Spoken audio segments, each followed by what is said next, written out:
ये कहानी गुलाब रानी की कहानी है। बरसों पहले इस गुलाब रानी का एक बहुत बड़ा गुलाबों का गार्डन था। उस गार्डन में ये खुद रखवाली करती थी। अचानक इसे किसी के कदमों की आहट सुनाई दी। इसने देखा एक नन्ही सी बच्ची मलबूस जोड़े में इसके बाग में है, जिसने एक गुलाब का फूल तोड़ लिया है।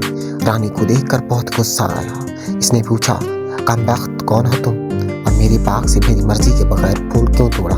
तो इसने जवाब दिया, मुझे पता नहीं था ये बाग आपका है, मैंने तो बस सिर्फ एक फूल तोड़ा है। रानी ने गुस्से से कहा, तुमने मेरे गुलाब का एक फूल क्यों तोड़ा? मैं तुम्हें बेवकूफ़ लगती हूँ क्या? मैं इन गुलाबों की रानी हूँ और मेरी मर्जी के बिना यहाँ से एक पत्ता भी नहीं हिल सकता। मैं तुम्हें सजा दूंगी। बच्ची बेचारी रोई चलाई, मगर इसकी मदद के लिए कोई ना आया और ना ही रानी को इस पर कोई भी तरस आया। बच्ची ने रोते हुए खुदा से कहा, ऐ खुदा मेरी दुआ सुनो, मेरी बद्दुआ सुनो। मैं इस रानी को बद्दुआ देती हूँ। जिन फूलों के लिए मुझे इसने मारा, मुझे सजा देने जा रही है। इन्हीं फूलों को तो खुदा मेरी खुदा इन सभी फूलों को बर्बाद कर दी। रानी ये सुनकर हंसने लगी। अभी बेवकूफ़ लड़की, तू अब मरने वाली है। तेरी जो भी बद्दुआ है वो कभी कबूल नहीं होगी।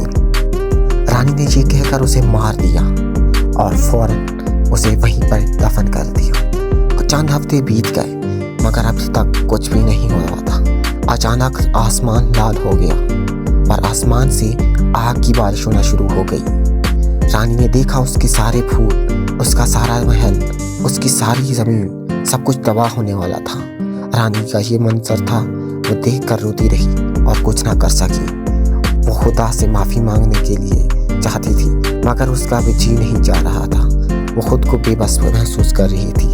तभी आसमान से उसे एक रोशनी नजर आई। उसमें से वही बच्ची एक सफ़ेद मलबूस जोड़े में से नीचे उतरी। उसने रानी को कहा, अगर तुम्हें अपनी गलतियों का पछतावा है तो तुम्हें नमाज कायम करो और खुदा से सच्चे दिल से माफ़ी मांगो। खुदा तुम्हें माफ़ कर देगा। वो रानी वहाँ से चली गई और रानी ने जाके सबसे पहले नमाज जोड़ी और उस पर नमाज कायम की और खुदा से दुआ की और इल्तिजा की। देखते ही देखते वो बादल, लाल बादल आसमानी बादलों में चेंज हो गए और वहाँ पर बहुत ज़ोरों की बारिश हुई। आग बुझ गई और उसके फूल फिर से वापस वैसे जैसे हो गए और फिर से वो गुलाब रानी बन गई।